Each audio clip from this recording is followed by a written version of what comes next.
90% restored, NCC. Yes, that's the opinion poll. Undersea cable cuts, services 90% restored, NCC. The Nigerian Communications Commission, NCC, says voice and data services affected by undersea cable cuts have been restored. The NCC said this in a statement signed by Ruben Muka, Director, Public Affairs of the Commission, on Monday. Last Thursday, Nigerians, including telecommunications companies, banks, media, among others, were hit by an internet outage as a result of damage of international undersea cables supplying them with connectivity. Confirming the incident, the NCC said the damage affected major undersea cables near Abidjan in Côte d'Ivoire and is causing downtime across West Africa and South African countries. On Monday, Mr. Muka says the services were restored following the disruption on March 14, which affected data and voice services due to cuts in undersea fiber optics along the coast of Côte d'Ivoire and Senegal. We're pleased to announce that services have now been restored to approximately 90% of their peak utilization capacities. We explained that all operators who were impacted by the cuts have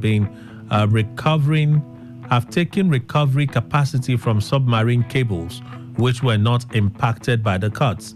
He added that mobile network operators have assured the Commission that the data and voice services would operate optimally pending full repairs of the undersea cables, as they have managed to activate alternative connectivities to bring back the situation to normalcy.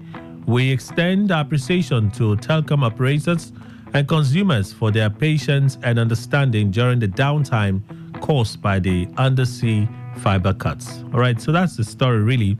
I want to know, what's it like for you? I know that for me, my own data service provider on Saturday was a bit rough. On Friday, that's the moment I'm out of my home, it's a bit rough. But when I get back to my home, interestingly, the reverse was the case. My wireless provider in the house was a bit stable. Strange, was a bit stable, so I had good connection while I'm home. But I stepped out of the house and network was just bad. It happened like that on Saturday. It happened on Sunday as well. But I think on yesterday, I had good connection and stuff. So what's it like for you? I think it's getting better. I couldn't even complete the transaction on Saturday morning. I struggled until I went to a filling station and said, give me cash back. Call it cash back. Take money from card, give me cash, let me pay for something. All right, so we'd like to know what was the experience for you like, and is it better? Now we're hearing 90%. A lot of persons would have had real difficulties last Thursday. And then the cable with the final story. Sanwo-Olu, we need true federating states. There are many anomalies in our country. Babajide Sanwo-Olu, governor of Lagos State, says there is a need to have true federating states in the country. Sanwo-Olu spoke on Monday during a national constitutional dialogue in honor of late Ben Wabueze, pioneer Secretary General of Ohaneze Ndigbo. The dialogue took place at the Nigerian Institute of International Affairs, NIIA, Victoria Island, Lagos. Wabueze died on October 28, 2023, at the age of 92 in Anambra State. The dialogue, Lawful Procedures for Actualizing a People's Constitution for Nigeria, organized by the Patriots, a pan-Nigerian group of eminent national leaders of thoughts. The event was attended by many political leaders and stakeholders, including Ayo Adebanjo, leader of Afenifere, there you go again, Mike Ozokome, senior advocate of Nigeria, SAN, Olabode George, chieftain of the PDP, and other former governors. Speakers at the dialogue spoke on the anomalies of the 1999 Constitution as amended and the need for a new constitution. Sanwo-Olu says it is an anomaly for a federal agency to control the water body at the Ozumba-Mbadiwe axis of Victoria Island in the state. The governor says the National Assembly can create an avenue for Nigerians to come together to amend the Constitution. Says, how well do we see the anomalies that we have in our country? Why would we have a federal agency come to control the water in front of Ozumba-Mbadiwe, the Lagos State governor asked. Why would we have a federal agency 1,000 kilometers away to come and see the need of my people right on Ozumba Mbadiwe. These are some of the things that we need to tell all and say, indeed, we need to have true federating states. So I guess that's what is important to him, what I'm referencing or citing as a need for us to talk about the same federalism issue. All right, so those are the stories we have for you today. As we get other stories, we'll talk about them. Let me welcome Mr. Emmanuel Ndukwe, who is in the studio at this time, as other panelists will join us and we'll continue our conversation. Good morning, sir. Welcome. Thank you very much, Kelly. Good morning, and good morning, Nigeria. So let me ask you about this trending. Did you hear gist that Governor Siminalayi Fubara has recognized Celestine Umeya as a former governor of Rivers State? I just heard maybe snippets of it, but I wasn't interested. You know, I told you why I don't listen again. And I started seeing difference. So, difference? So, yes, for in terms, for me now. Health-wise. So, let me avoid it to tell low first. I tell you, Kelly, you know, when you see, you know that your problem is fire.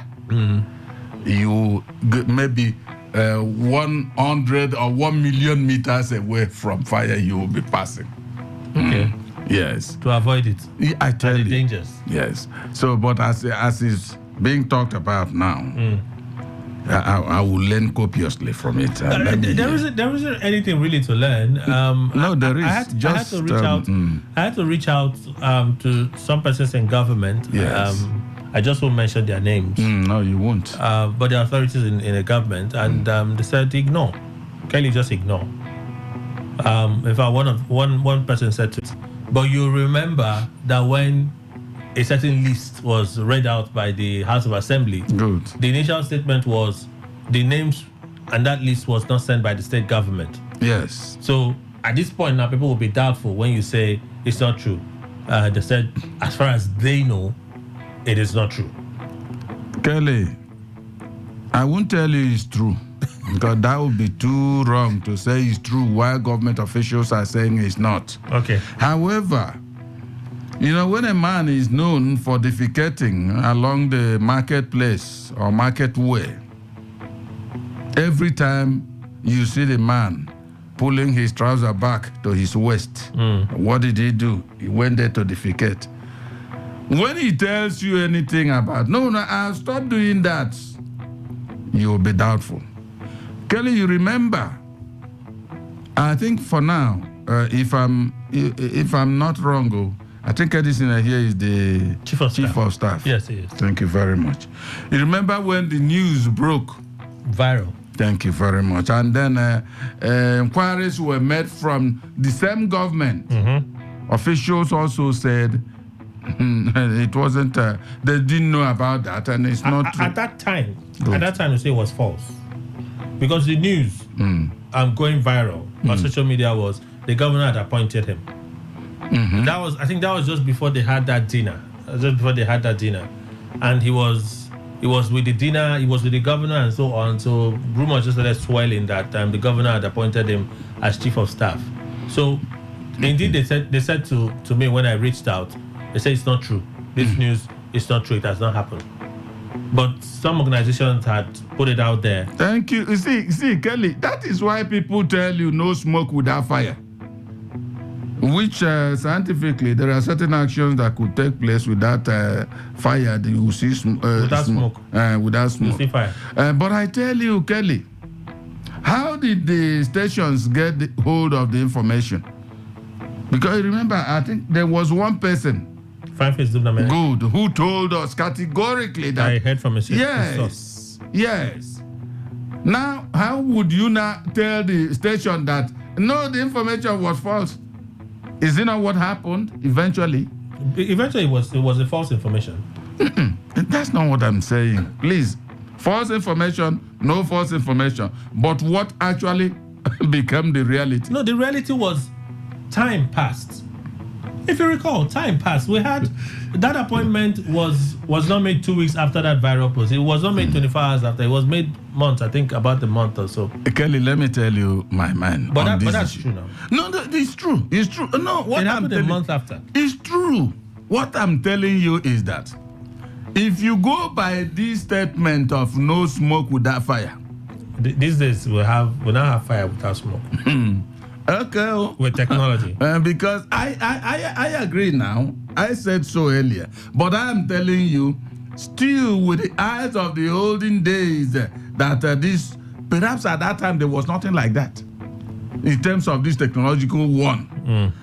But I tell you, now that they've started saying it about Omehia and all that, let us keep fingers crossed. And that's why I said I won't tell you it's true. I cannot counter officials of government now and say it's my own. Who am I? But I am telling you, let's just keep our fingers crossed. Keep on watching the events, whether it will surface like the former one.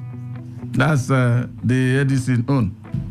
Because see, but the Edison whether own, you are telling me in the case of the Edison, it was fake story. It was fake story because why is it that happened. Kelly fails to understand what I'm saying? No, because even if it were 5 months, okay. Listen to me. Even if it were even 6 months after the story surfaced, Okay. but Edison later became the chief of staff. Yes, no. Somebody will tell you that, you see, this is what I heard and we got this information authoritatively, but may decide not to give their link. Mr. Ndukwe. But in the end, Mr. Ndukwe. Edison was Mr. chief Ndukwe. of staff. Yes, so. We all rumored and speculated Yes. at the time Edison resigned Good. as a member of the Rivers State House of Assembly and as a factional speaker.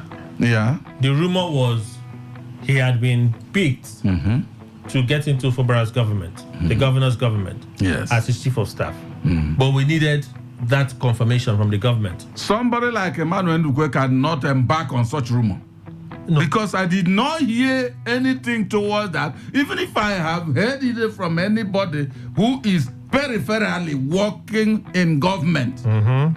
That is what I mean by peripherally, not being a known official of government. I will not take it serious. I will never say that myself. So if that be the case, the government now they're telling us clearly that any news floating anywhere Yes. of the governor, the Rivers State government recognizing again Celestine Omehia as the former governor of Rivers State is fake. Why aren't we giving them the benefits of the doubt? Who am I to argue them? Kelly, I made it very plain. No. I said what they have said. There are in-betweens in what you are saying. It's the in-between in what you're saying that's of concern to me. I am a mature person. I cannot see. If I hear things, I will dissect that thing I've heard, and then know that there are rough edges and there are smooth edges. Then I'll bring them together. It becomes a jumble. Okay. Rough and smooth. Then I'll tell you, let me wait and see exactly what will finally take shape. The shape this thing will finally take. And that's what I have said. Government said no, they've not to. Very plain, according to the officials you say you contacted. Now, who am I to say no, it's true? But I will always tell you that yesterday must modify today, and you must make reference to yesterday. It is the boat that is of concern to me now. Let it. It's the same. It will remain a concern, because for me, the way I've been operating, I tell you in my life, I operate vertically and horizontally. Mr. Ndukwe, so you're saying what you're saying is, if the news eventually becomes confirmed. Or maybe what you're saying is you expect that the news will become confirmed. No, I'm not expecting anything. I'm not. You're not expecting the former statement you made is better. That's why I changed it. Okay. Because the but for me is inferring that, Kelly, those reports that are flying all over social media may be true. And somebody really does not want to acknowledge that it is true. Kelly, but you know that the social media may be a jumble of false information. But some information right in the social media are true.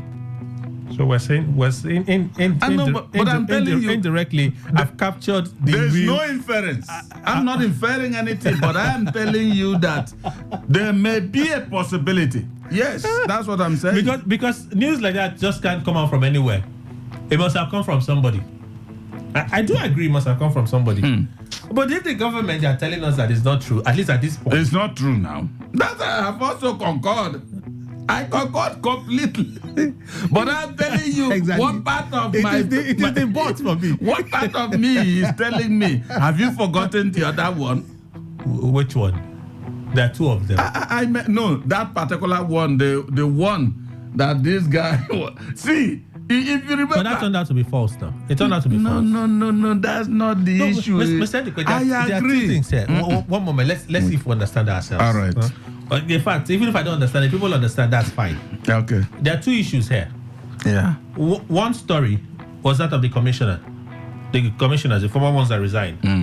And their names being sent to the House of Assembly for screening. Yes. Based on the 8-point resolution. Right? Initial statement was, it didn't come from us. Then the speaker read out a letter, supposedly signed by the governor. And when he did that, and the governor, I think it was the governor that spoke, or so. I can't remember. That he actually sent the letter. I think so. I think that he sent the letter, complying with the. Oh, he didn't speak. He swore them in. Okay, yes, he didn't speak. He just swore them in. He swore them in. And we say, how can you be swearing people in if you did send the letter? If you don't send the letter, he swore them in, and then he said a few things. Like, oh, so you actually sent them the letter. But his people are told us, the Commissioner for Information had told us then that they're not aware and stuff, right? According to him, it's Kelly, as you have seen it on social media, that's how I'm saying it. He even asked who signed the letter, who is this, the signature on that document that you're saying and stuff. I didn't say anything. Kelly, so you see, this job they call politics is very difficult for me. See that? If you ask me something, that's why there's still the if that thing is you're still inferring. If that thing is A, I will tell you it's A, Kelly. If it's B, I will tell you it's B. If it's A plus, I will tell you it's A plus. And look at the reason why it's A plus. I beg, see. What I'm saying, government officials said they are not aware, and it's not true. Good, it's not true, they are not aware.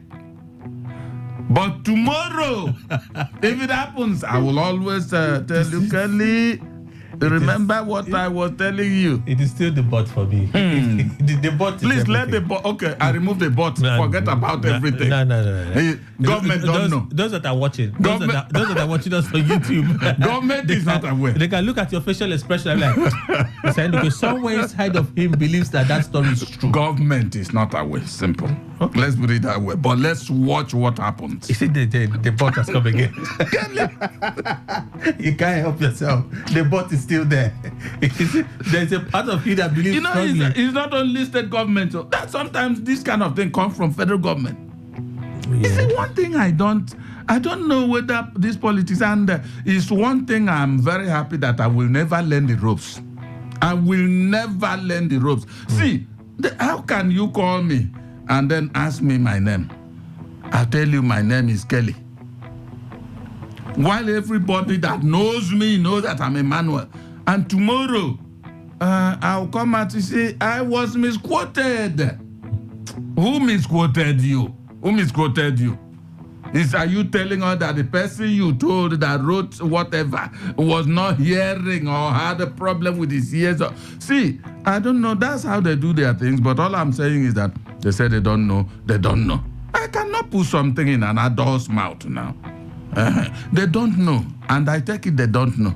But when it comes to the substance, assuming they said they know, I would have asked a few questions. And now that they don't even know, that would have been the story of the day. Good.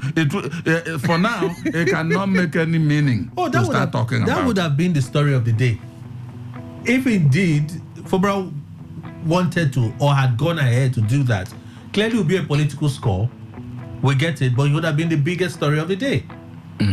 But they didn't give us that story. The event has been declared to be untrue, so we don't have a story. All right. So let's leave that. Of course. and go Of course. In fact, it did not happen at all as it stands. Let's go to Edo State. I know so much of you really believe that there's some level of truth in that story on social media. These politicians have done a lot of. Oh my God. Let's move on. So Edo State, is it a master stroke? Would you refer to it as a master stroke? Then it's the Dausa had emerged eventually, and then the storm. I had thought that it would remain so, but some people pulled their weight, and Senator Okpeholo is now the candidate of the party, and then Dennis Dausa is to deputize him. It's a master stroke in uniting the factions in Edo politics, at least in the APC. Kelly is not for me. Okay. You see, it shows I wouldn't know who is actually the godfather to Idahosa in Edo State. Could it be Oshomole? If it's Oshomole, then it means that on this, he slightly differ with his principal.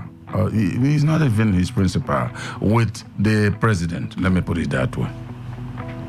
You know why I'm saying this? Because it shows that the grounds on which Oshomole's hold on those politics, should it be that he is Dahosa's godfather, then it's no longer very strong the way it used to be. For his same candidate not to have emerged. Yes. Because you remember the stories, which is part of this rumor we are talking, because I wasn't in Aso Rock when they said that Tinubu also was behind the Dahosa. Yes. And Shomole was behind the Dahosa, and some other big wigs like that. And there was an instruction to go and return the Dahosa. Thank you very much. And later on, the Dahosa was returned, of course, at least at that half of it. And whatever happened, they realized that, you see, when you are stealing, don't come out and steal the way people will see you too much, for instance. Because they will start calling you thief tomorrow. They said, reorganize whatever. And then another, I think they removed Uzodimma. Good. Another person. As they said they didn't remove him. Okay. They actually said he had a busy schedule. Good. So they got the deputy to carry on with the task. Thank you. So he still remained the chairman of the APC Primaries Committee, I think the Primaries Committee of the APC in Edo State. But when he was there, the Dahosa, the deputy Basiotu of Cross River State had to step in because the governor was not available. Imo State governor was not available to do the second leg of the task. Kelly, these people, they are very slippery. These politicians. See, what if it's true? No. Who am I to know whether it's true or not? But what I'm always, you see, when something becomes a pattern, I dread that. Anytime people must come out with a statement to repolish something they had done to present a different one. If you go this other way, it will wear that face. Now you come to somewhere, the second face will. What kind of life is this? Why are we like this? Whatever be the case, like I was explaining, if Idahosa is now deputizing Okpeholo or whatever it means that whoever is his godfather in perhaps because Aso Rock cannot have somebody that is stronger than the main occupant. No, nobody can be stronger unless he doesn't want to use his power. But there could be people that could reach his heart and say, please, Oga, shape this plan. They give him reasons. He will agree with them. Like they did with the Minister of Natural Data Affairs. Yes, exactly. It's a perfect one. It's a perfect example. But you see, for Shomole himself in Edo, should he be Idahosa's godfather, then he's standing on a shaky ground right now in Edo politics. Why I'm saying this is, a man that stood, he bestrode Edo as his own in APC, as far as APC is concerned, though. And remember that APC is in the federal government. To the point that his man was no longer delivered. And are they thinking about, and again, there are implications in this. For who? For Okpeholo. Okay. The forces that brought him on board and made him one should be very vigilant. If not, Idahosa will eventually take that particular slot. Like they will impeach Okpeholo. See, I'm coming. Oh, that's if he even wins. That is That's if he even wins the election. My dear brother, you know, you want to bring me back to what I said yesterday. If Aso Rock, which is the center of government in Nigeria, wants Okpeholo to win, he will win. I don't know who. You cannot fight federal government. See, let me tell you, all these ones you see, anybody, this one won in this state, and it's very important state and all that. It's just because federal government's eye, the person there does not want to bring out his foot. If he wants, he will win. Let me give you an instance. So you're saying because yesterday you didn't quite answer the question. Yes, and that's why I said we are going back to that place. But I'm convinced in what I said. So you're saying Buhari wasn't just interested in who became governor of Edo State. Where was he interested? Can you think of one place he was interested? Aso Rock now. Thank you. He was in Aso Rock. Deliver me. He made it very plain in Owerri. Yes, to return. Deliver me, but you can't deliver any other person. Yes, he said so. Thank you. So at least he has an interest now. He had an interest. Personal interest. Okay, so if Tinubu has a non-personal interest. Yes. You mean Tinubu can be the authority that decides who win elections in Nigeria? He is the authority. I don't know how to describe him. But Tinubu is the authority. Yes. The supreme authority as far as Nigerian politics is concerned today is on Tinubu's head. There's no other way. Yes.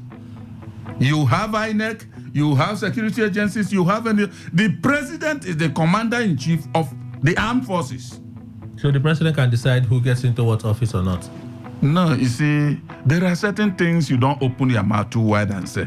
But you use your head. But it's been suggested.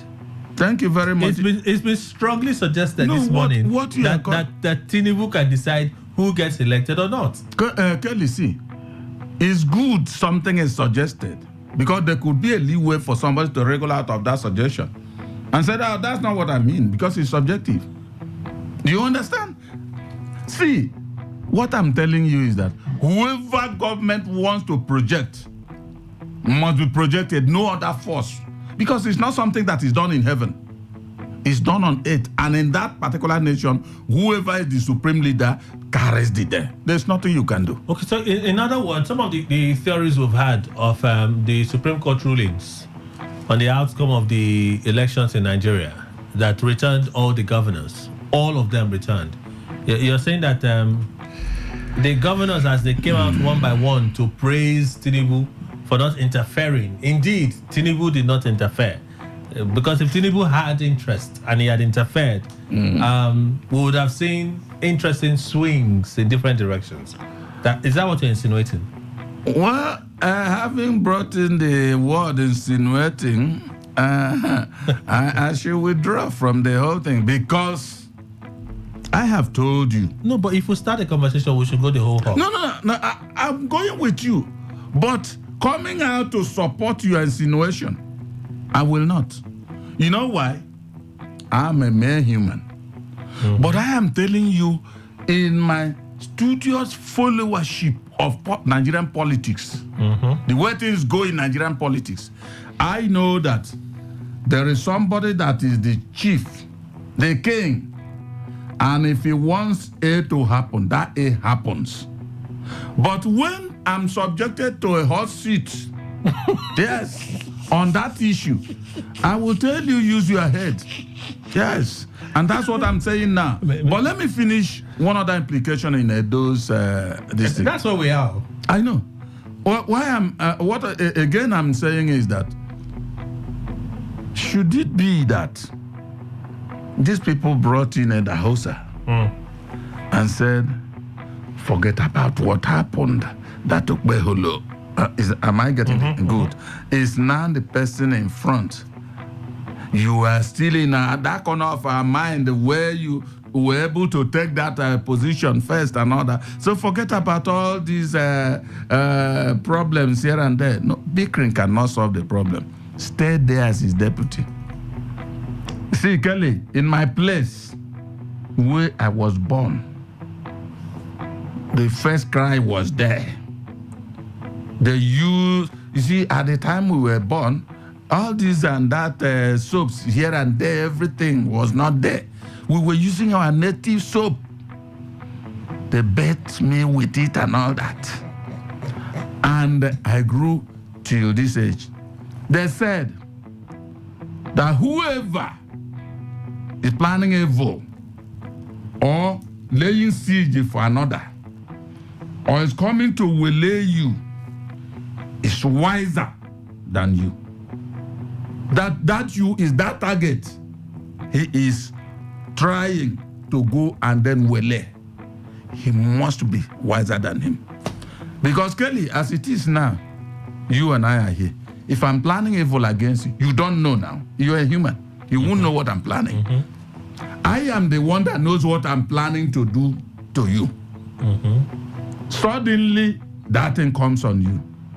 It is at that time that you know, why is this man doing like this? So this man may have a sinister motive against me and all that. And by that time you are trying to get yourself prepared to counter me, I would have overrun.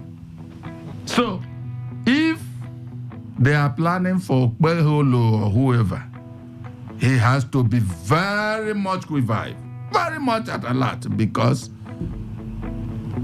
it could become a great gift, that position they've given him.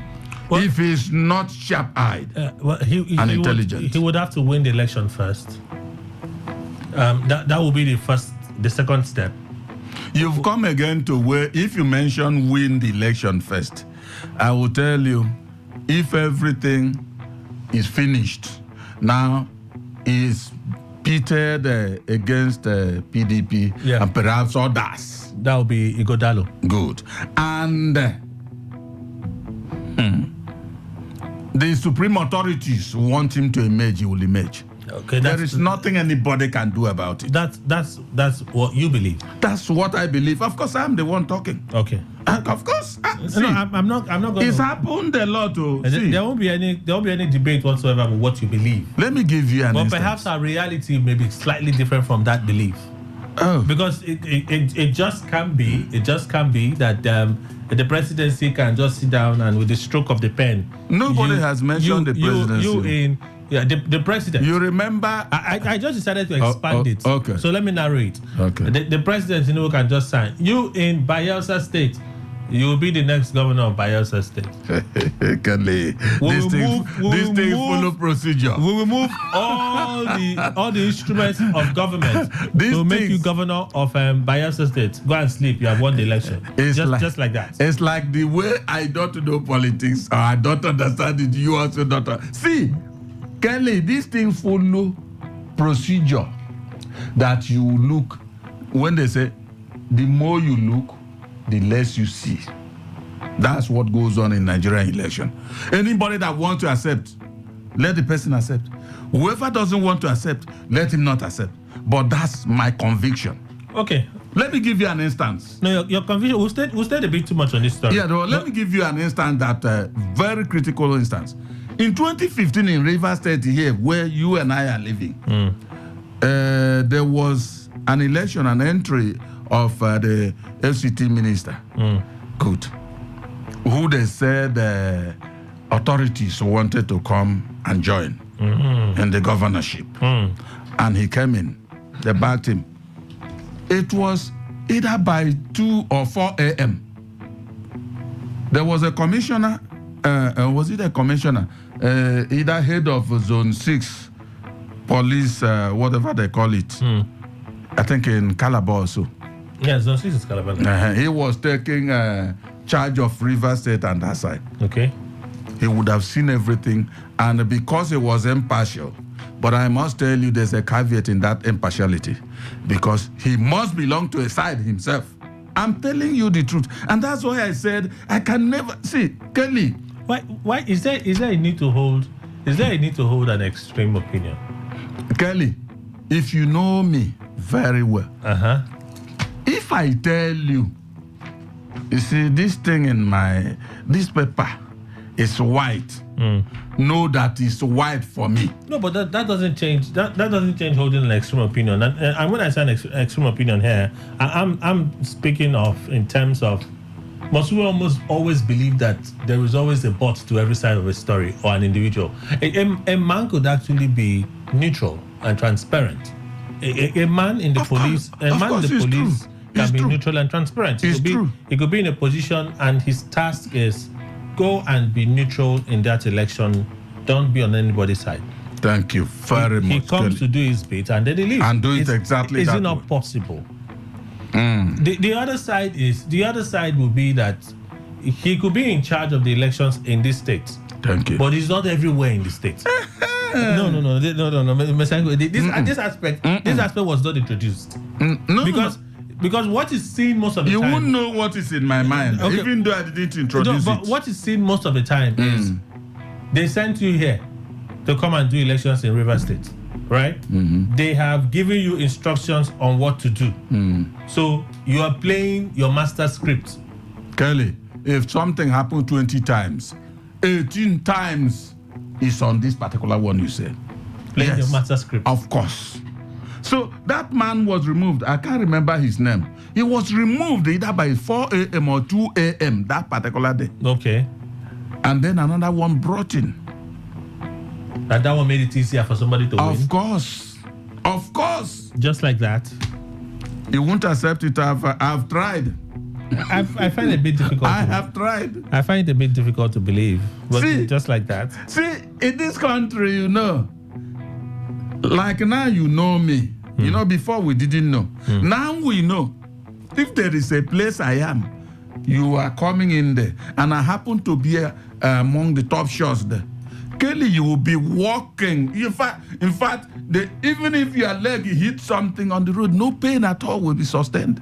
You will be going because you're so once you meet in Dukwe, if there is any way to help me out on this particular journey I'm going, he will do so. And if you come, if there is any way to help you, I will help you. That is the truth. Okay. But that helping you will not. In this way, I will tell you, you see this thing. Meanwhile, you are looking at it is white, I'll tell you it's black. I will not do that. We have a commercial break just around the corner. Let's take that break. When we come back, we'll continue our conversation. So your point again, before we go for that break, is that Okweholo should be careful. Very, very careful. Very, very careful. If Oshomole lost in his preferred choice of Idahosa, and he's settling assuming he is the godfather. That's what I said in quote. And he's settling for a deputy position. He could do all within his means to get that number one position. It could be a spoiler, that deputy and then to take the first position. It's all right. It's politics now. It's not a long time away, so we'll find out. First is he has to win. And then second thing is first he has to win. Second is let's see if they can topple him from government. Let's take this break. We'll be back in a moment.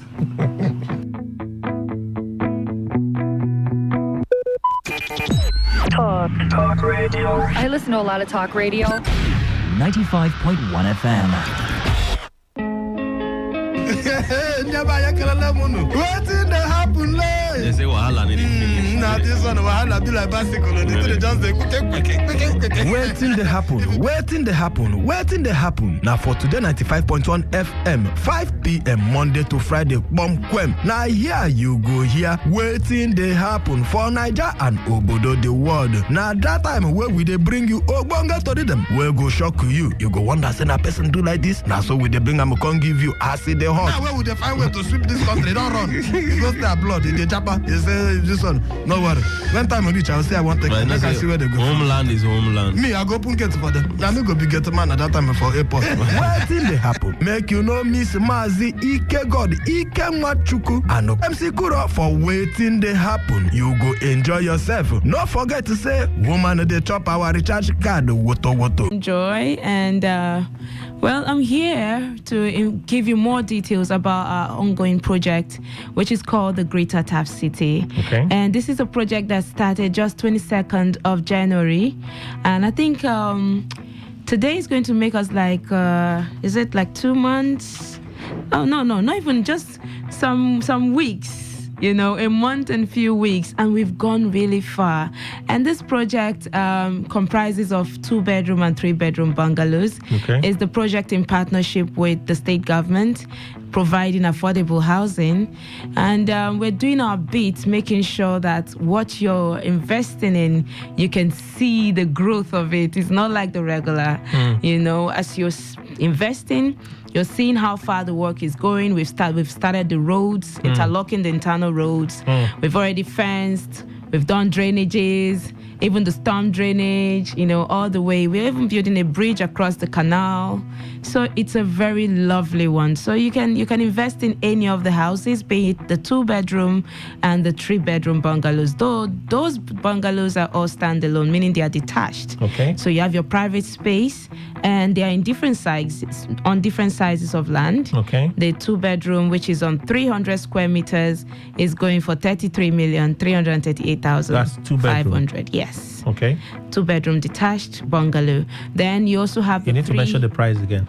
Yes. Okay. Then the 2-bedroom is actually going for 33 million. I thought you wanted to say 3 million. I was going to send you money now. But it's a sweet payment plan. So you're making a payment of, okay, let me call the price again. 33,338,500. Yes, and you can own this property by just making an initial deposit of 20%. This is new, right? The last time we talked, you said the installment option was not available.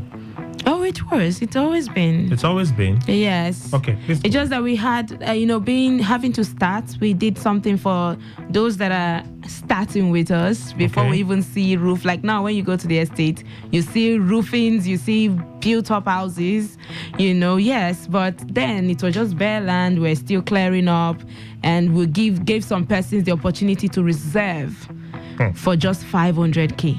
So you started off by looking at the timeline, and the level of progress that has been made so far. The last conversation we had, you said is it 2-bedroom of 19 million? Yes, sold out. Sold out. Right? Yes. So this is another phase. Yes.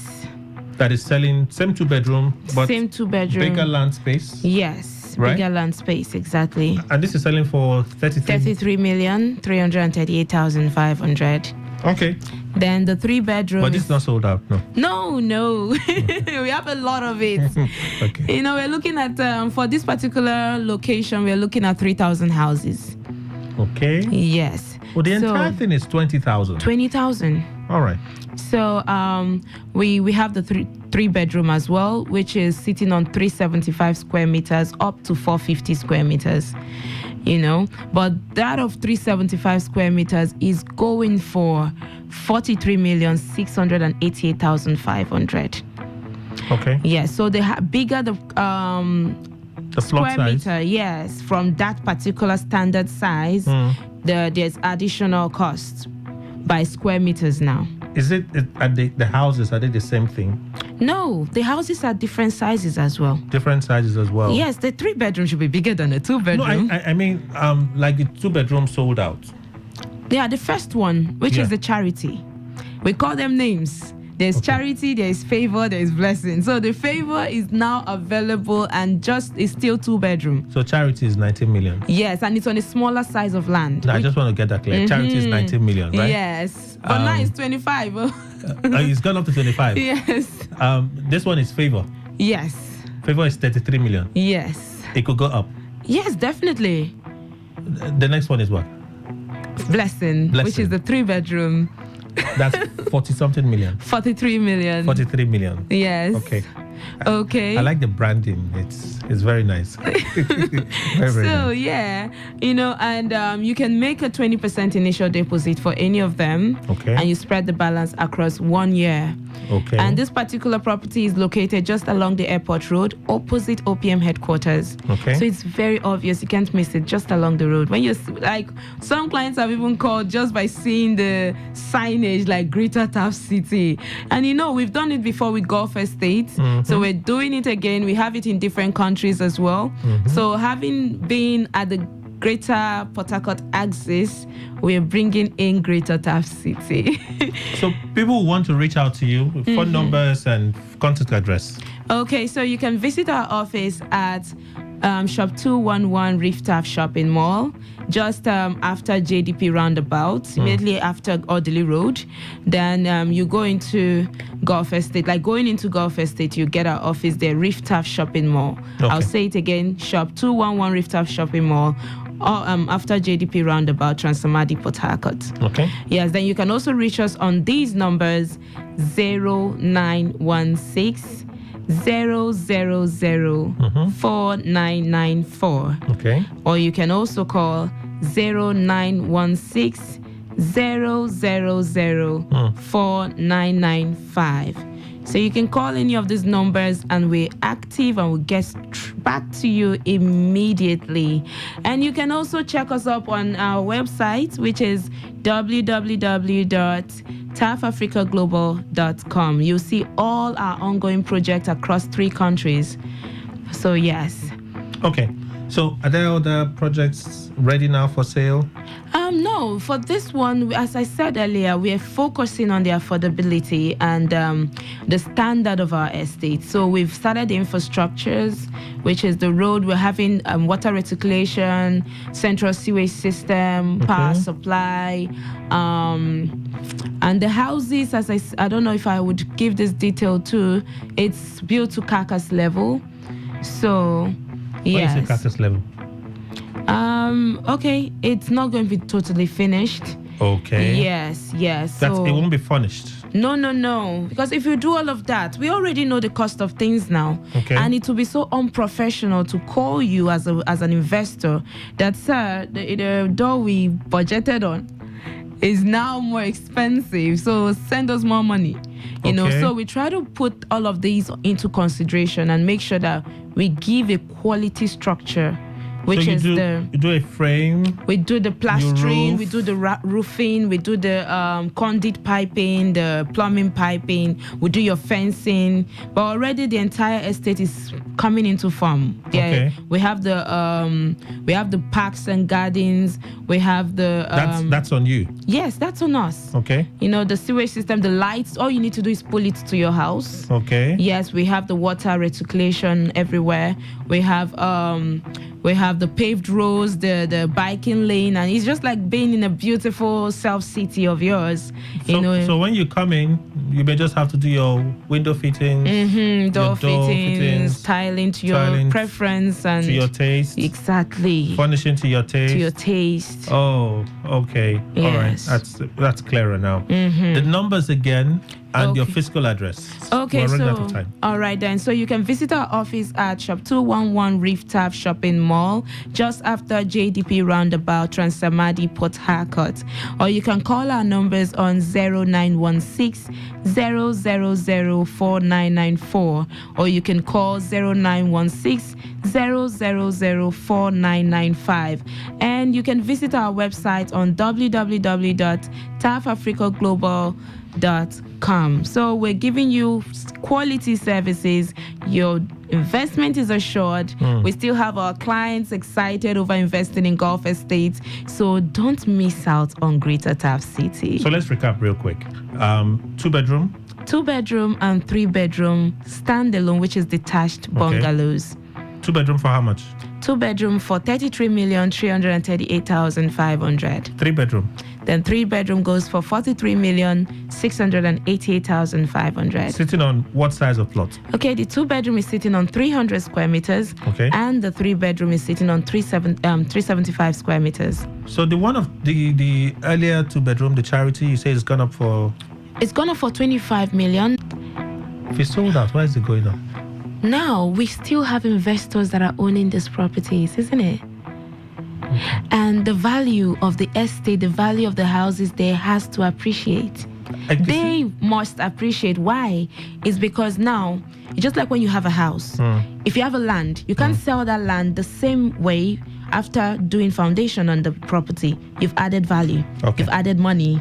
You see, I'm not into real estate. So it's good I ask this question for someone who's listening and is just curious. As an investor, you know, having to know that your property is adding value, not just that the prices are changing, it's actually adding value.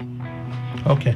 It's exciting, isn't it? Yes, it is actually. It is actually. And I like the names you use, Charity, Grace. Charity, Favor, Charity, Favor, and Blessing. Thank you so much for being here this morning. Thank you. Numbers one last time before we go. Okay, please reach us on 0916 000 4994 right. or 0916 000 4995. All right. Sales head, TAF Africa Global, joining us this morning on the show. We thank you for being here today. Thank you too. All right. The news update just around the corner. Stay with us.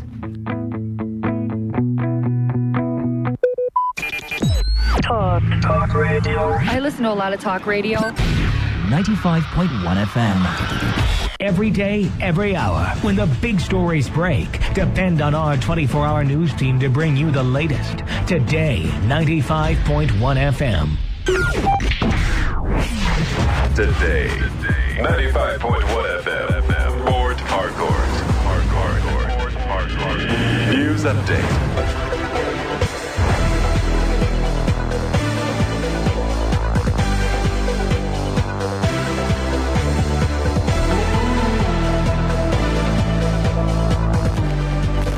A very good morning to you. Here is the news update on Today 95.1 FM. I am Kelly Ikeb-Menjima. President Bola Tinubu has presented the All Progressives Congress APC flag bearer to APC flag to the party's Edo State governorship candidate Monday Gbeholo and his running mate Dennis Idahosa. During the presentation at the Aso Villa in Abuja, the president expressed optimism that the ruling party is on the path to victory in the September election in the state. Addressing a gathering of party stalwarts led by the national chairman of the APC, Abdullahi Ganduje, the president pledged that the party would stand with the candidates. Tinubu further commended the leadership of the party in Edo State for its efforts toward the success of the candidates and the party.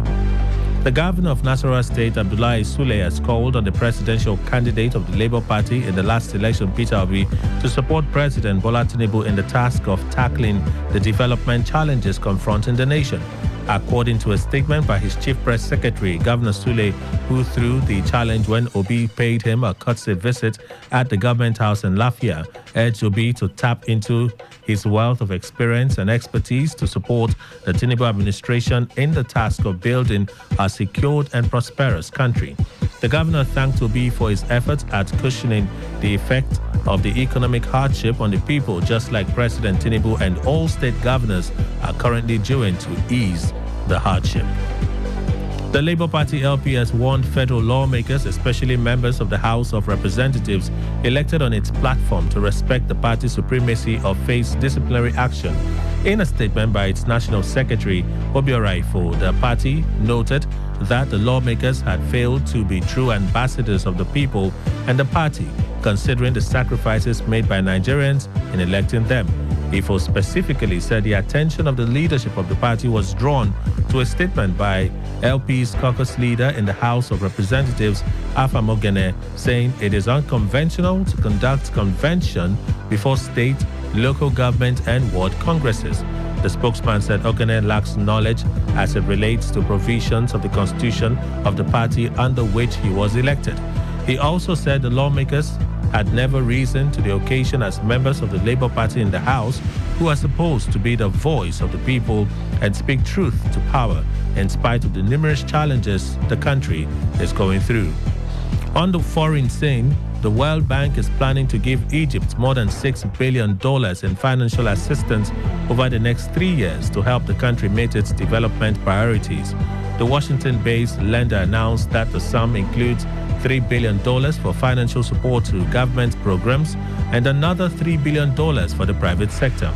Egypt, the Arab world's most populous nation, is in dire need of financial help as it weathers a severe economic crisis marked by rapid inflation. Its economy, which is dominated by military-linked enterprises, has been hit hard by a series of economic shocks, including the recent Houthi attacks on shipping in the Red Sea that have slashed the Suez Canal revenue for Egypt and deprived it of a key source of foreign currency. The announcement follows a flurry of recent support pledged by allies, including the United Arab Emirates and also by the International Monetary Fund, IMF, the World Bank's sister organization in Washington. And that's the news update on Today 95.1 FM. I am Kelly Ikemenjima. Good morning. Thank you for your time. Radio has never been this good. Today 95.1 FM, Port Harcourt. Waiting they create, party for mouth. Waiting they cause, they let you rejoice. Terra Cubes.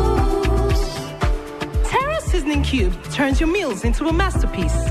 Unwrap joy, unleash taste. Hey, come cook with Terra Cubes. Come cook with Terra.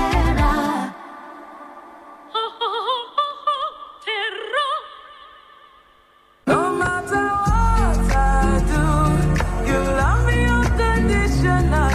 You show up for me every day. No matter when I show you. A mother's love is unconditional. Nothing serves this love better than a bowl of Indomie. So, show some love with Indomie. Show me love. You show me love. Boniface, my guy. Long time no see. Why your face this strong kakaraka like this now? Polinus, I beg this 2024. I want make money. I must buy car and house this year like you. Boniface, last year, remember say I invite you for forex trading with my broker, Squared Financial. But that's also excuse for your mouth. See this here? Take action. Follow Wusabi Road. Polinus, how Squared Financial go help me? Them go teach you how to trade manually or automatic on top their platform. Now you go choose. Now automatic trading I go follow. You like easy life, Sha? Who no like better thing? Oh yeah, call Squared Financial now on 0906 357 3572. No make mistake, 0906 357 3572. Or visit their website www.sqfin.com. Go for gold, Terra Gold Cube. The amazing seasoning cube. So when you're cooking your delicious meals, don't compromise. Go for gold. Go for gold. Rich, consistent taste for cooking mouth-watering soups, stews, and jollof. Choose wisely. Choose Gold. Terra Gold Seasoning Cube. One cube. Endless possibilities. Terra Gold. Port Harcourt, are you ready? Today 95.1 FM, the voice of the people. Please listen to this paid infomercial. The Grassroots Development Initiative GDI Local Government Coordinators Forum heartily rejoice with the illustrious sons and daughter of River State who are at one point or the other favored with federal appointments by our dear President Bola Tinubu and facilitated by our amiable leader, the Minister of the Federal Capital Territory FCT, Nyesom Wike. The appointees include the following personalities: Dr. Dakurinama Alabo George Kelly, Director Director General of the Border Communities Development Agency, BCDA, Chief Felix Oba, Coordinator, Abuja Metropolitan Management Council, Honorable Chidi Amadi, Chief of Staff to the Honorable Minister of the FCT, Okonkwo Florence Nonobari, Permanent Secretary, FCTA South-South, and Chief Anthony Okea, South-South, FCT Civil Service Commission. Other eminent Rivers indigents who were earlier given the federal appointment are as follows: Ambassador Desmond Akawo, Federal Commissioner, Revenue Mobilization Allocation and Fiscal Commission, RMAFC, Alabo Honorable Boma Iyaye Esquire, Executive Director, Finance and Administration of the NDDC, Chief Tony Okocha, River State Representative of the NDDC Board, Professor Henry Itotenan Ogiri, River State Representative in the National Population Commission, Chief Frank Owo, South-South Representative, Northeast Development Commission, Prince Weli Wosu, Federal Commissioner, South-South, Nigeria Christian Pilgrim Commission, and CPC, Dr. Barry Vure Fred Bako, SSA on Environment and Waste Management to the FCT Minister, Barrister Ledum Mite, Non-Executive Director, Board and Management Team for the Nigerian National Petroleum Company Limited, NNPCL, Barrister Rufus Godwin, Federal Commissioner, Federal Civil Service Commission, Rivers Biosa and Delta States, and Honorable Michael Chinda, Senior Special Assistant on Land, Urban and Regional Planning to the Honorable Minister of the FCT. The GDI Local Government Coordinators Forum is most highly elated that Mr. President found some of our leaders worthy to serve the nation in these capacities. We therefore join your families, friends and political associates to celebrate these national recognitions. It is our prayer that God Almighty will give you the wisdom to serve diligently and in line with the renewed hope agenda of Mr. President. We equally salute the wisdom of our leader, mentor and grand patron, founder of GDI, His Excellency Chief Barrister Nyesom Ezenwawike, CON, GSS ROS, POS Africa, Life Venture, for his choice and unprecedented role in making the appointments possible. This is signed by Honorable Ikpechi Oriji, GDI Coordinator, Emoha Local Government Area and Chairman, 23 Local Government Area Coordinators of GDI, and Honorable Peter Abe, GDI Coordinators Forum Secretary. And that was a paid infomercial. Port Harcourt, are you ready? Today, 95.1 FM, the voice of the people. Radio has never been this good. Today, 95.1 FM, Port Harcourt.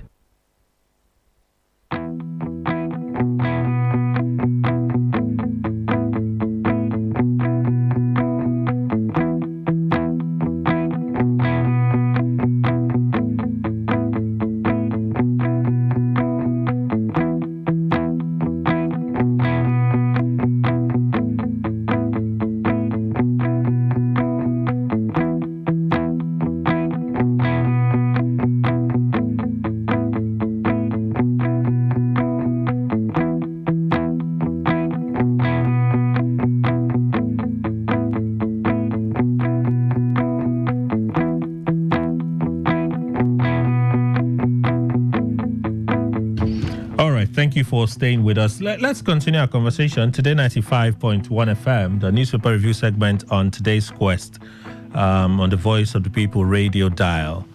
Thank you, everyone, for staying with us. Kelly Kemenchma is my name. So there is another story I want us to talk about before we get into the military brouhaha in Delta State that has now moved to Bayelsa State. The statement of the Army, for me, it's a strong-worded statement. While they say we're not responsible, if you read in between, one can say that statement is giving plausibility, is giving, what's the word?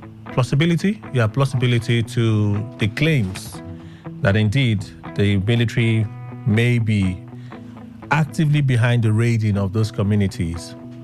I know, let me introduce Wardi Chiminem Esquire. He's a temple chief, a voice for Ekinebo people of Obiakpo, essay, legal advisor, Federal Commissioner for Christian Pilgrimage South-South Zone. Today he has left our temple chief.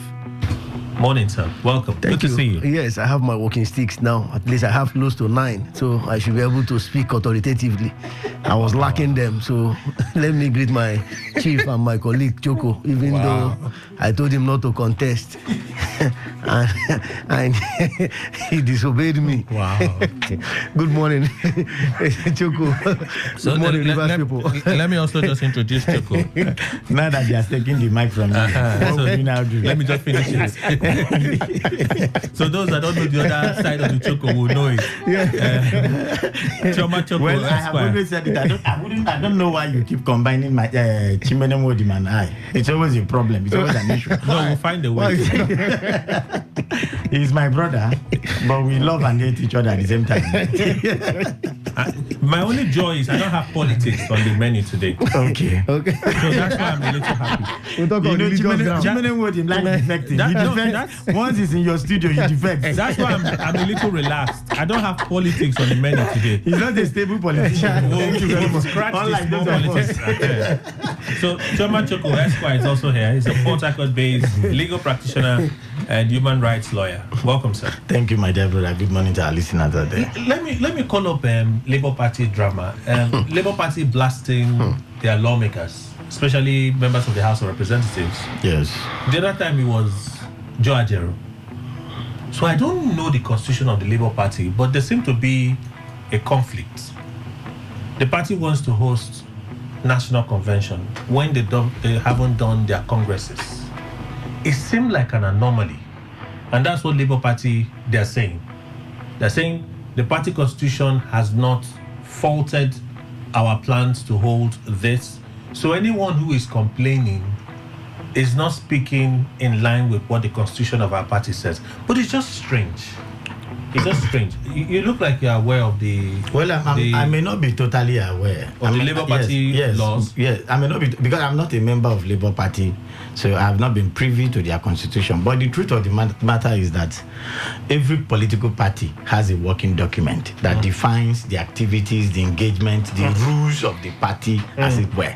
PDP has its own. APC has, ACORD has, all the political parties in Nigeria has an article, a constitution that has been drafted to regulate both the offices and the activities of the persons that would man these offices that have been created by the virtue of the article or constitution creating them. Now, Labour Party cannot be said to be different. It has a constitution. Now, I wonder why people can come out openly to say, oh, the action or the steps we are about taking does not in any way contravene the provisions of the law, when those laws are even glaring before the people who are managing the affairs of the political party. That's where it creates a confusion for me, because you look at the law, there is no law that is hidden. There is no constitution that is hidden.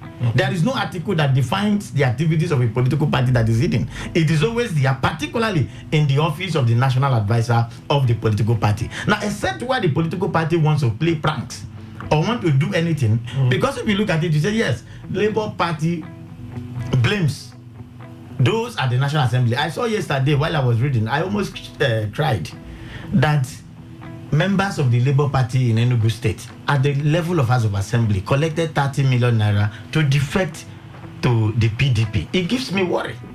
Even though, yes, we know that constitutionally, which is the Constitution of the Federal Republic of Nigeria, everybody by virtue of Section 40 or 42 thereabout has the right to move and join another political party. But then, you look at the conscience of these particular persons. If you will agree with me, major or most of the people that voted in the last election came out to vote not basically because of elections as it were, but a lot of persons came out because of the party, Labour Party. People believe that this is a political party, as it were the only political party that can bring change in Nigeria.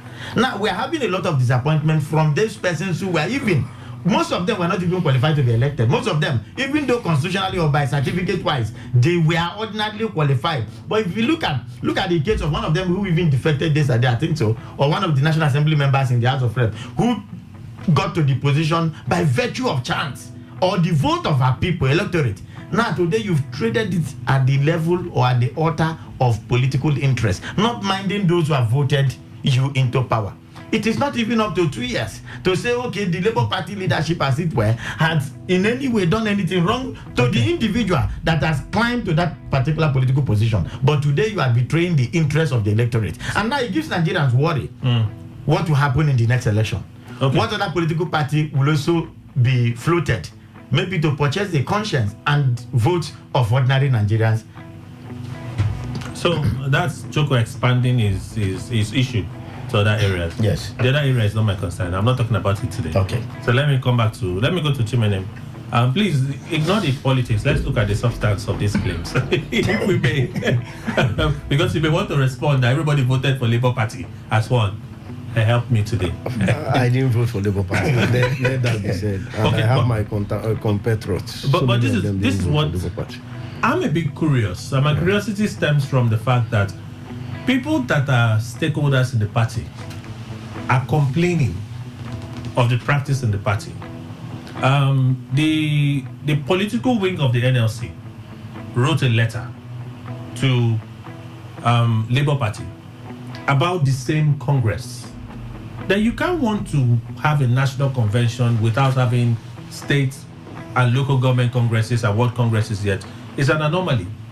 But they got a lashing from the same Labour Party that who are you to speak when our constitution speaks clearly that we are in the right order? So I'm curious. My curiosity is this. Could the lawmakers be wrong? Could the NLC be wrong? All of these parties are supposed to be stakeholders in the party. So all of them are not aware of the constitution. And the other way I've always known it is that you elect from down. And then you proceed up to choose the persons that would manage your affairs at the top. But they want to start from the top and go down. It seems strange to me. Does it concern you about this seeming conflict going on in the Labour Party? Thank you very much. When you look at the hurriedness at which Labour Party was registered in 2002 by the decent wing of Labour Party, well, I won't call them decent right now, because some of them has enmeshed themselves with the unglorious water of indecency. And I can tell you for sure that what we have as a Labour Party, I have told you that it's a miniature of what we call, I look at Labour Party as deceptive people, and I say this on a good authority. When you look at the characters that are, a party may have a good ideology, social kind of ideology that is well acclaimed to some persons who may look at it and say, look, let us be part of it, and say, look, there may be something to come out of this. But I think when you look inwardly and then begin to decipher what is, what they are really out there for. Recently you saw the character of Julius Abure, who was arrested by the police, who almost committed, arson, including homicide and all the rest. The police arrested him, and of course there was a link to the man who was so saintly, a presidential candidate, who was saintly in Anambra, Peter Obi, who was linked to have himself and others have collected some millions of dollars. And I can tell you that in all of these things, what will come out from this whole party called Labour Party. Now, there may be some anti-clockwise who will be the people that have written their constitution. Most of the constitution of these parties are anti-clockwise. And when Chief was saying that, Choco was saying, my colleague was saying that APC, PDP and all the rest, that all of this. I think I beg to differ that there is decency in the party I belong to. We are more crafted. Which party? If you're not a political, don't involve yourself so that you don't rub yourself more. You're very righteous. You see, what I'm trying to say is that most of the people, like Choco said, that have been appointed to the assembly, some of them don't even have the copy of the constitution of the Labour Party. The last time I checked, I don't even know if they have constitution. And when you look at which is it? The party doesn't have a constitution. Or those elected on the platform of the party are not aware of the constitution of the party. You can see the confusion that is being set.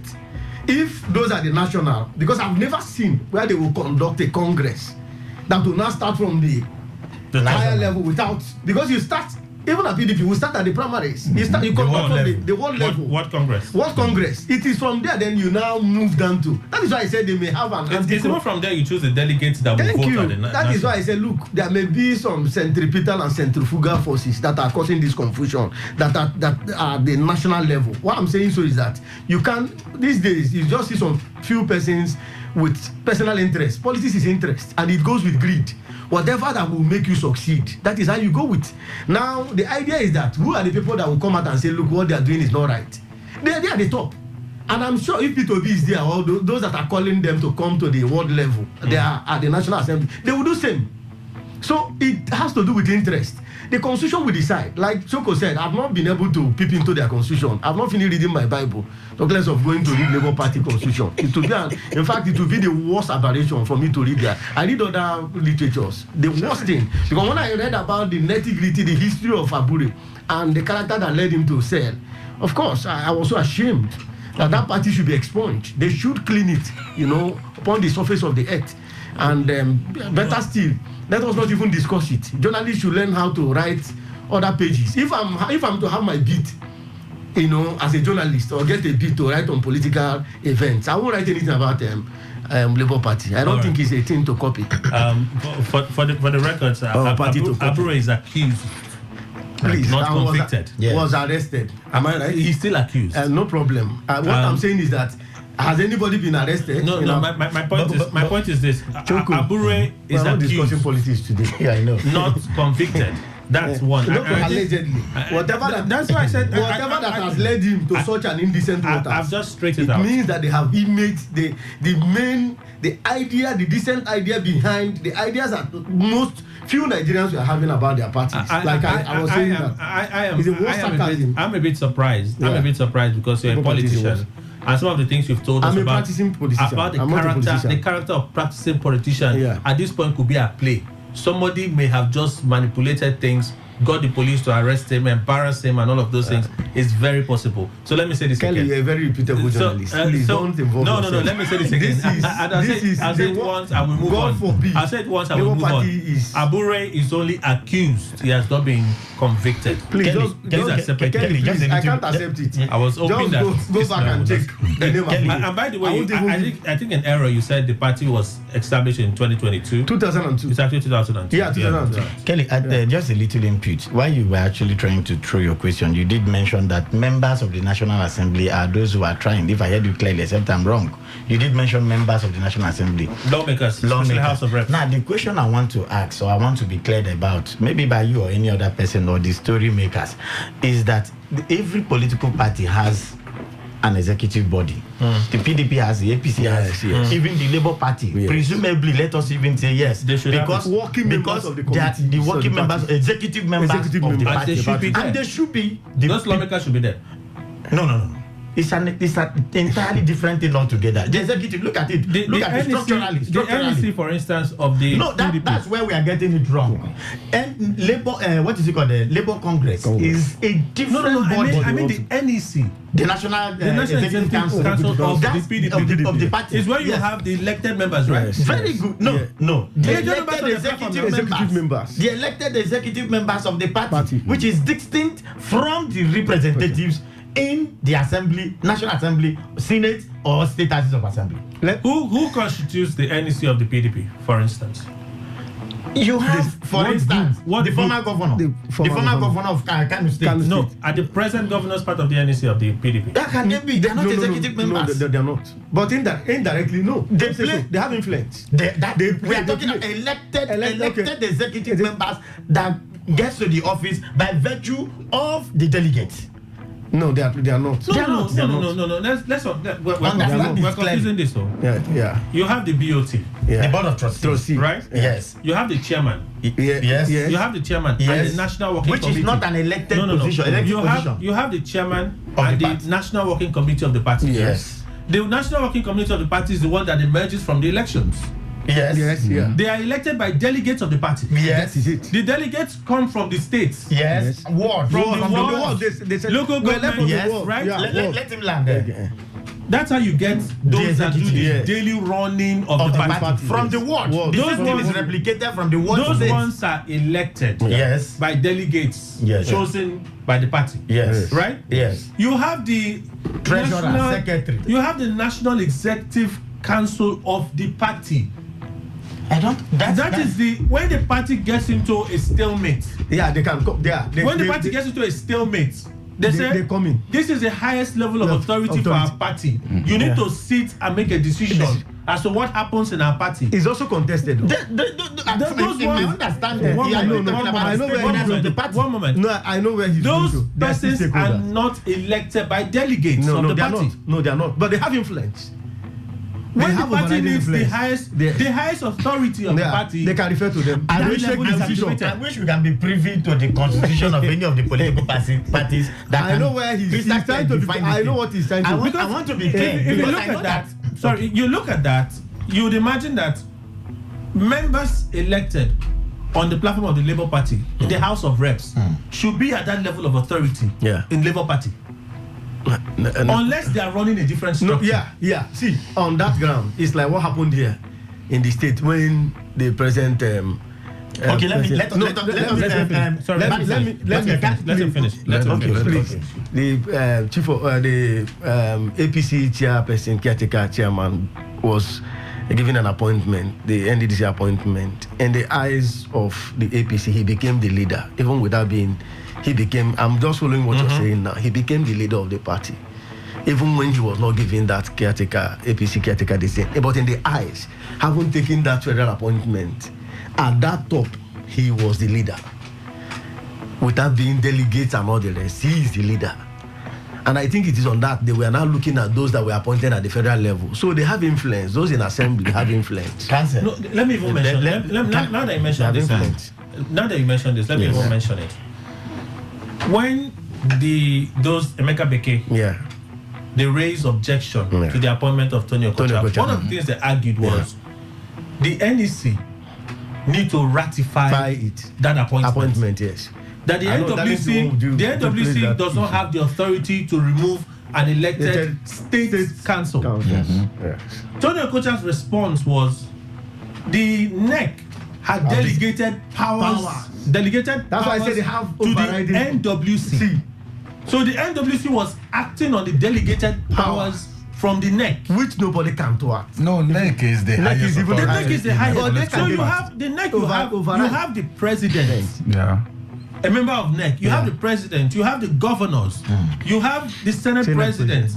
That level of authority. Unless the Labour Party is running a different structure, one would imagine. Kelly, like I said, you see, party is like, I want to liken Labour Party as, I don't know, a child that was, a posthumous child. I don't know if you've read, you know anything about a child that is born, no father, no mother. Do you understand? Are you trying to refer Labour Party to allow me to that will be derogatory. No, please allow me. Even though I'm not a member of Labour Party. Please allow me. You see, every party is ruled by constitution. And I think they have the constitution. Constitution is the sum total of the fundamental laws that rules, guides every party. In PDP, we have our guides. This is the first time I'm seeing that a party is having a congress at the national level, undermining those at the world level. This is the first time I'm hearing this. So for you, it's strange. Very, very strange. In fact, I think I will treat those that I know that are in Labour Party as lepers. I won't get close to them from today. It's a bit extreme. Please allow me. Kelly, allow me. Please, today I told you I'm coming for. I have my reasons. So Kelly, when you talk about Labour Party, maybe talking about those in the House of Reps. Good. You see, for a reason, I'm not surprised. It's the first time. Yes, I'm not at all. The reason is simple. Kelly, very soon they will fire on that. Depending on the side, they have their papa, even though they don't recognize their papa. No, but it's clear now with the Court of Appeal ruling. With the ruling now, it's clear. But like I said, they are still nursing. The factions are still in existence. Whether you like it or not, they are still breathing that factional thoughts. So for me, I think that I don't know what maybe, but they should have cleared the air. the likes of Vito Obi, who is so saintly, would have cleared the air, or maybe the legal advisor, because each party, they all have this, structures. So if the structure at this point has been weakened, then it means that maybe, like I said, most of these constitutions are anti-clockwise. They may have chosen the other part. But if not for anything, I would have loved to rest my case, not to even talk anything about on the surface of the story. It's a bit confusing for me. I'll do some digging after now and just ask about the structure of the party. Why not use it and do some religious things rather than going into just to have some understanding? It's for an understanding of some of these things, how they are playing out. But let's go to the army statement on the Okoma issue. No hiding place. Nigerian army wants Okoma community. I want to go to the quotes now. The unfortunate killing of troops of 181 Amphibious Battalion of the Nigerian Army while on a peaceful mediatory mission after a reported case of communal clash between Okoma and Okoloba communities in Ughelli South and Bomadi LGAs of Delta State respectively is not only despicable but should be unreservedly condemned by all.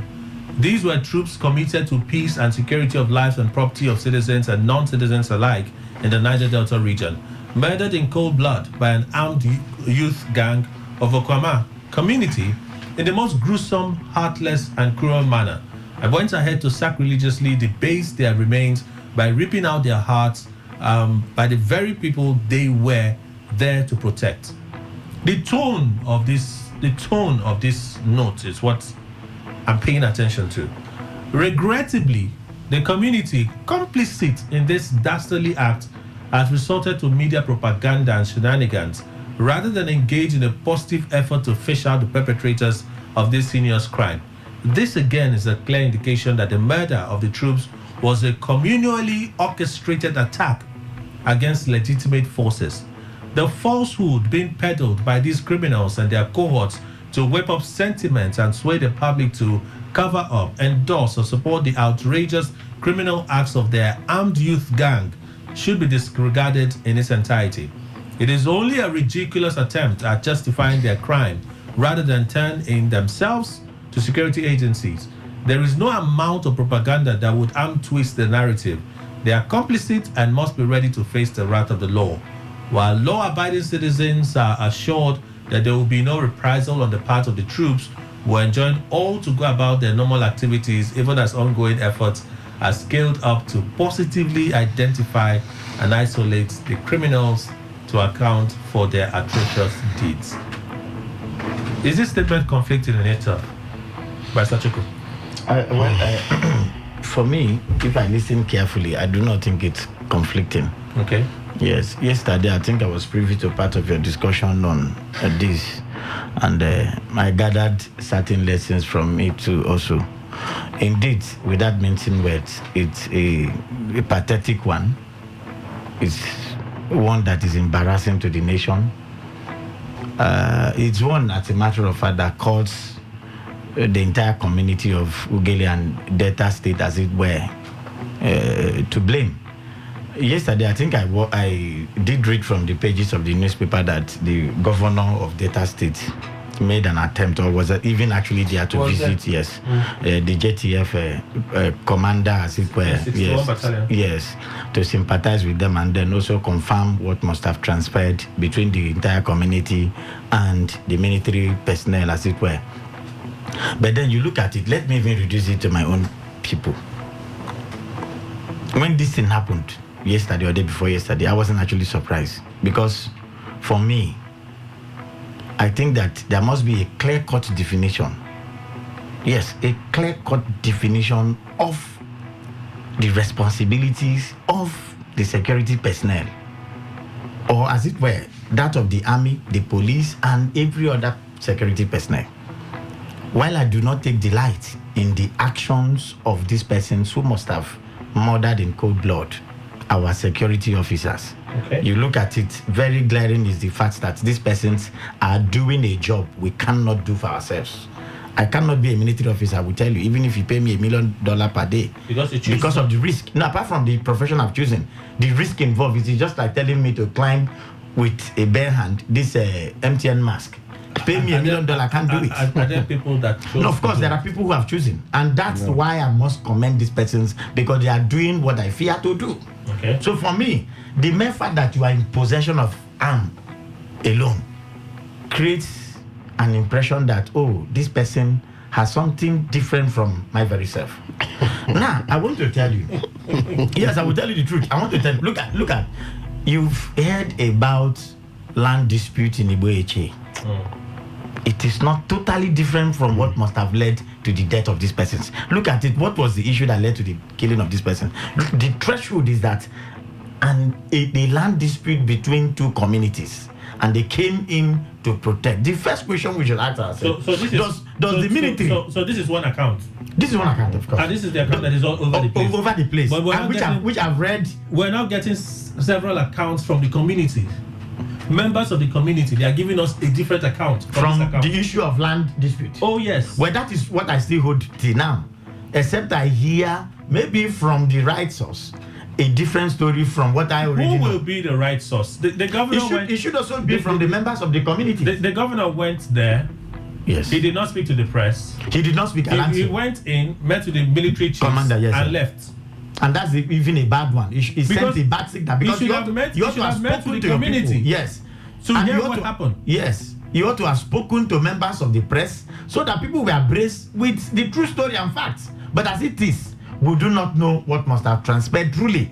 Whether there was maybe a dichotomy, a disagreement between the military personnel and the members of the community. And in the first place, who actually armed these persons apart from the... Yes, the military has a legitimate right to be in possession of firearm. But how about the members of the community? How did they even come in possession of firearm? Okay. These are questions that we have to ask. But however you look at it, however you want to appraise it, I want to say that even the security personnel, in a way too, are also culpable. There are issues that you do not get involved in. The law is there to checkmate the activities of both the citizens of Nigeria and that of the military personnel. It is very glaring that once it has to do with issues of land, security personnel should stay away. Okay, so when the military says the community seem to be complicit in the killing of those soldiers, no, that's actually it's a bad one on the face of the community.